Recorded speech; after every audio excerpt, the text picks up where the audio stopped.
வணக்கம். மதுரை அப்படின்னாலே முக்தி தலங்கள்ல ஒண்ணு எல்லாருக்குமே தெரியும்.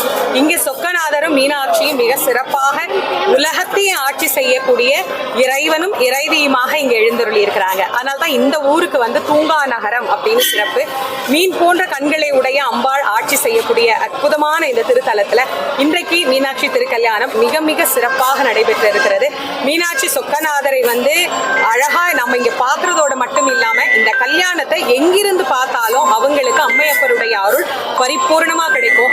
கடைக்கண்ணால எல்லாத்தையும் ரட்சிக்கக்கூடிய அம்பாள். அதனால உலகத்துல இருக்கிற அத்தனை பேருக்கும் நல்ல வளமும் நல்ல நலனும் தரணும் அப்படிங்கிறதுக்காக கையிலிருந்து சொக்கநாதர் மதுரைக்கு வந்து மீனாட்சியை கல்யாணம் பண்ணி மீனாட்சியோட சுவாமி மதுரையிலேயே இருந்து நமக்கு அருளாசி புரிகின்ற அற்புதமான இடம். இறைவன் தமிழ்ச்சங்கம் வளர்த்து தமிழையும் வளர்த்த சிறப்பு அப்படிங்கிறது இந்த மதுரைக்கு தான் சிறப்பாக அமைந்திருக்கிறது. மீனாட்சி திருக்கல்யாண நல்நாள் வாழ்த்துக்களை எல்லோருக்கும் அன்போடு தெரிவித்துள்ளேன்.